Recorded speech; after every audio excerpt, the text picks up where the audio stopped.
Бүгінгі тақырыбымыз Қазан хандығы. Қазан хандығының негізін қалаушы Ұлы Мұхамбет. Менің білуімше бұл Тоқай Темурдың ұрпағы. 1419 жылы Едіге қаза болады.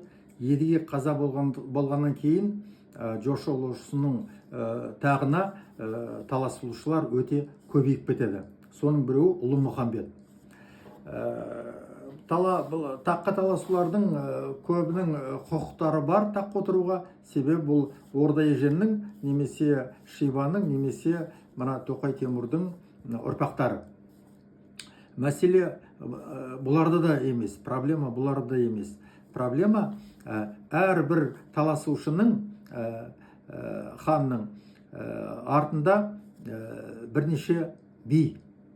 Әр бидің артында рулар. Ру ол әскер.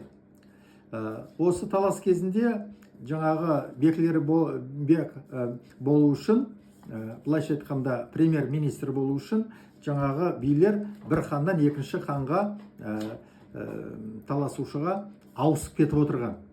Сөйтіп опыр-топыр бір хан күшті болып тұрған хан әскер кетіп қалғаннан кейін әлсізденіп қалады, тағынан айырылып қалады, ал екінші әлсіз хан басқа билер әскермен келгенде күшейіп кетеді. Осылай біреуі тақтан құласа, біреуі таққа келіп, итжығыс күрес тағы үшін болады. Сөйтіп 1420 жылы Ұлы Мұхамбет Жошы ұлысының ханы болады. Бірақ жаңа айтқан себептермен бұл кез келгенде тақтан құлап, ақыры мына бұрынғы Бұлғар еліне барып, Қазан қаласын басып алып, сонда хандық құрады. Мына Ұлы Мұхамбет 1438 жылдан 1445 жылға дейін сол Қазан ханы болады. Кейбір деректер бойынша осы Ұлы Мұхамбетті оның ұлы Махмұд өлтірген болуы керек. Бұл өлтірді ме, өлтірген жоқ па, ашық нақты айта алмаймын, бірақ факт жаңағы Махмұд Қазан ханы болады 1445 жылы. 20 жыл тақта отырады. Ал оның бауыры Қасымды Василий II шақырып, Москваның түбінен оған жаңағы жер қала беріп, ол Қасым хандығын құрады. Сонда қызмет істейді. Махмұдтан кейін оның баласы Халил 1 жыл болады, оның баласы болмайды, тақтан кетеді. Одан кейін оның бауыры Ибрагим 12 жыл Қазан ханы болады. Ибрагимнің бірінші әйелінен 3 баласы бардың, ал екінші әйелінен 2 бала, барлығы 5 ұлы болады. Ибрагим өлгеннен кейін оның үлкен ұлы Илхам Қазан ханы болады. Бірақ проблема, мәселе мында, жаңағы таққа жақын билер мен уәзірлер екіге бөлінген. Біреуі үлкен орданы, яғни мына маңғыттарды, ноғайларды қолдайды. Екінші бөлігі бұл Москва князьдігін қолдайды. Мына Илхамды үлкен орданы қолдайтын күш таққа келген. Сөйтіп екі жақ алма кезек итжығыс күресіп, Илхам 2 рет таққа отырып, 2 рет тақтан құлап, ақыры оны Москва князьдігіне жер аударылады. Илхам және оның інісі Мелик Тагир бір мезгілде өледі. Мүмкін оны өлтірген шығар, о жағын басып анық айта алмаймын. Мелик Тагирдің балалары шоқындырылады. Біреуі Василий, екінші Федор болып христиандықты қабылдайды. Ал Құдайкүл, бұл хан болмаса да інілері, бұл да шоқынып Петр Ибрагимович болып әскерде қызмет істейді. Оның баласы Иван, ана болашақ Иван IV-нің жанында жаңағы қызмет істейді. Бірақ ол хан болмайды. Илхамнан кейін Мұхаммед Амин оны Москва князьдігін қолдайтын күштер көтерген. Бұл да 3 рет таққа отырып, 3 рет тақтан құлаған. Бұның да баласы болмайды. И үшінші Абдул Латиф. Бұның да баласы болмайды. Бұны да Ресей кімді Москва князьдігін қолдайтын күштер қойған. Бірақ сол Москва князьдігінде белгісіз бір себептерден бұл өледі. Енді таблица схеманың қарасақ,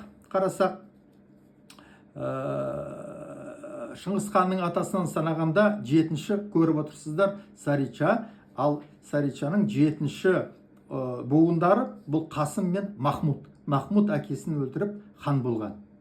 Ал енді Шыңғыс ханның өзінен санасақ, 7-ші көріп тұрсыздар Тулек Тимур, ал Тулек Тимурдың 7-ші буыны бұл Илхам, Мұхамбет Амин және Абдул Латиф. Үшеуінің де балалары болмаған, итшығыс билікке таласып, ақыры бұлар тарихқа кеткен. Сөйтіп, осындай итшығыс күресті екінші айналымның соңында кететін хандарды тарихқа біз 8-ші буынның синдромы дейміз. Келесі Қазан ханы болған бұл Мамук. Бұл Тюмен ханы. Бауыры Ивак өлгеннен кейін 1496 жылы жаңағы Тюмен ханы болған. Бұны осы кезде Мұхаммед Амин 1496 жылы хан болған Қазан хандығы. Ал екінші партия бұны жақтырмайтын. Ақырын Москва князьдігіне қарсы күресіп жүрген топ ақырын Мамукты билікке шақырады. Мамук әскермен келіп, жаңағы Қазан хандығын басып алып, хан болады. Бірақ Мамуктың бір кемшілігі, бұл өзінің ақыл ой, өзінің жігерімен өзін шақырған адамдардың көңілін таба алмады. Ақыры бір жылдан кейін бұны сөздің шындығы былайша айтқанда қуып жібереді. Бұл өзінің әскерімен бір жаққа кеткенде қақпа жабылып, ішке кіргізбей қояды. Сөйтіп қайтадан Сібірге кетеді. Енді мына таблица схема салғам, осыны қарасақ, Шыңғыс ханның атасынан санасақ, 7-ші Бұқа. Ал 7-ші Бұқаның 7-ші ұрпағы или буыны Махмутек көріп тұрсыздар. Махмутек баласы Мамук хан. Бұл Қазан ханы бір жыл болған. Сөйтіп, осы буын осымен бітеді. 8-шіде. Келесі Қазан ханы болғандар бұл үлкен ордадан шыққандар. 1502 жылы Меңлігерей, мына Қырымның ханы, мына үлкен ордаға шабуыл жасап, сарайды быт-шыт қылып жағып, жаңағы құртып жойып жібереді. Сол кезде Ахматтың кейбір балалары, немерелері Москва князьдігіне қашқан. Солардың іштерінде шейх Аулияр болады. Шейх Аулиярды 1512 жылы Қасым хандығының ханы қылып тағайындалған болатын. Осы шейх Аулиярдың екі баласы Москваның қойып жүрген адамдары Жанали және Шахали.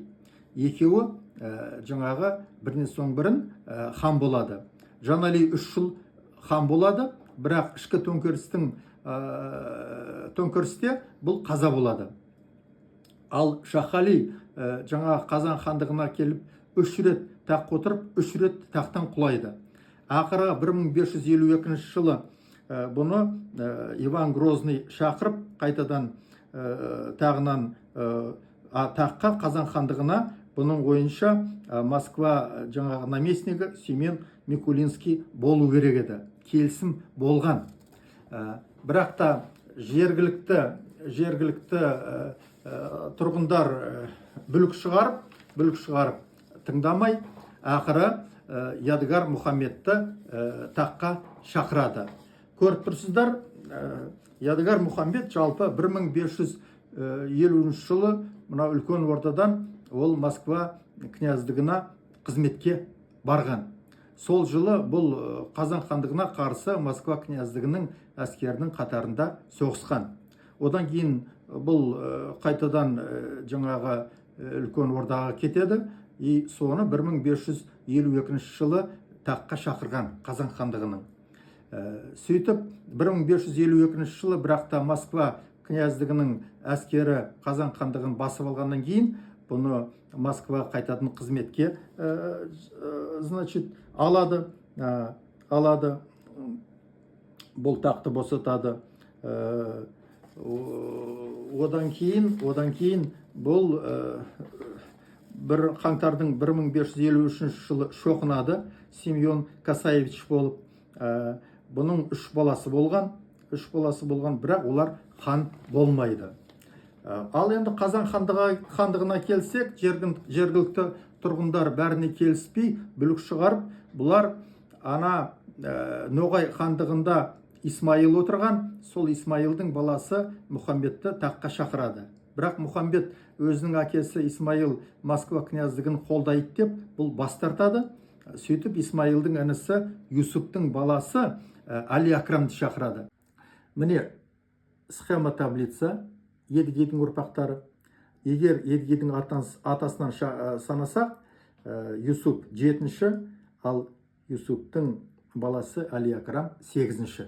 Али Акрам Қазан ханы болып 1553 жылы, ал Москва князьдігі осыған келмей әскер жібереді. Сөйтіп соғыс болып, 3 жылға созылып, ақыры осы егемендік үшін Али Акрам 1556 жылы қаза болады. Соныменен 1556 жылы Қазан хандығы өзінің тарихын аяқтайды. Қорытындылап айтқан кезде Қазан хандығы 1438 жылдан 1556 жылға дейін 118 жыл болған. Осы 118 жылда 15 хан болған. Оның 7-еуі Тоқай Темір әулетінен, біреуі Шибан әулетінен, Көк-Ордадан Мамук, үшеуі Орда Ежен әулетінен, Ақ Ордадан немесе Үлкен Ордадан, үшеуі Қырым хандығынан, Тоқай Темір әулеті. Бұлар туралы мен жеке Қырым хандығы туралы айтқан кезде айтармын. И біреуі Ноғай хандығынан. Айналып келген кезде осылардың бәрі Шыңғыс ханның атасынан санаған кезде бірінші айналым 7 буын, сол 7-шінің екінші айналым 7-ші или 8-ші буындары болған. Осы бұлардың 7-ші, 8-ші жаңағы бұларға мүмкіндік берілген, бірақ та бұлар өздерінің білімдерімен, ақыл, ой, өрістерімен жағдайға жаңағы қоғамды қазақ хандығын билеп, арғырай алып кете алмады. Осы менен 2 рет 7 буыннан 2 айналым болып, мына Тоқай Темірдің жаңағы айтылған ұрпақтары тарихқа кетеді. Осыны мен 8-ші буынның синдромы деймін. Келесі біздің айтатын әңгімеміз бұл Қасым хандығы туралы.